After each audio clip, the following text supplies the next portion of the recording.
मध्य प्रदेश के मुख्यमंत्री शिवराज सिंह चौहान बाबा साहब अंबेडकर की पुण्यतिथि राजधानी भोपाल के एमपी नगर बोर्ड ऑफिस चौराहे पर बाबा साहेब अंबेडकर की प्रतिमा पर पुष्पांजलि अर्पित की गई। इस मौके पर चौहान ने कहा कि बाबा साहब अद्भुत प्रतिभा के धनी थे, भारत के निर्माता थे। उन्होंने हमें संविधान दिया। वह सोशल रिफॉर्मर थे, वह महान शिक्षाविद थे। उन्होंने गरीबों के लिए, दलितों के लिए जीवन भर संघर्ष किया। हम संविधान को भी प्रणाम करते हैं। वहीं उन्होंने कहा कि उन्हीं के रास्ते पर चलकर मध्य प्रदेश की सरकार में सामाजिक समरसता के रास्ते पर चलकर और सबसे पहले बहुत जो विकास की रास्ता में बिछड़ गए हैं, प्रधानमंत्री नरेंद्र मोदी ने उनके कल्याण की कई योजनाएं बनाई हैं और मध्य प्रदेश की सरकार भी कल्याणकारी योजनाएं बनाकर सबका उद्यान कल्याण काम में जुटी हुई है। बाबा साहब के चरणों में एक बार फिर प्रणाम।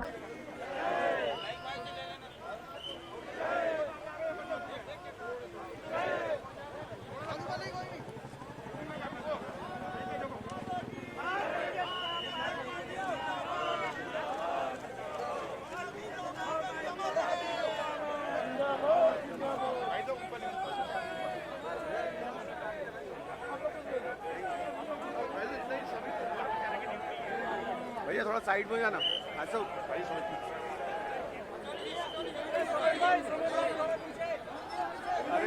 बाबा साहब अंबेडकर अमर रहे। बाबा साहब अंबेडकर अमर रहे। बाबा साहब अंबेडकर अमर रहे।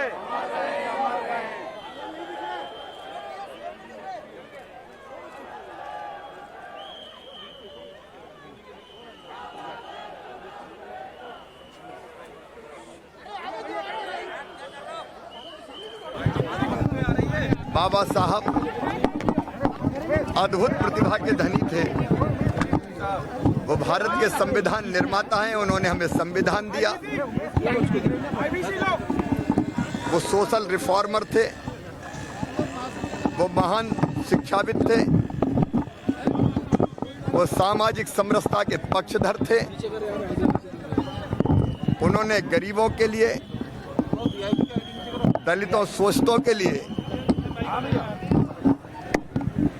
जीवन भर उनके हितों के लिए, उनकी जिंदगी बदलने के लिए लगातार प्रयास किया, संघर्ष किया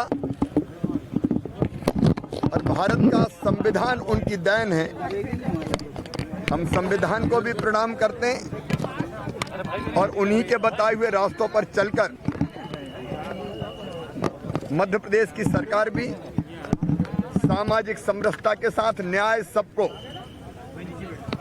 और सबसे पहले वो जो विकास की दौड़ में पिछड़ गए हैं, जो सबसे पीछे और नीचे रह गए हैं, हमारे प्रधानमंत्री श्रीमान नरेंद्र मोदी जी ने उनके कल्याण की अनेकों योजनाएं बनाई और मध्य प्रदेश की सरकार भी कल्याणकारी योजनाएं बना के सबके कल्याण और उत्थान के काम में जुटी हुई है। बाबा साहब के चरणों में प्रणाम।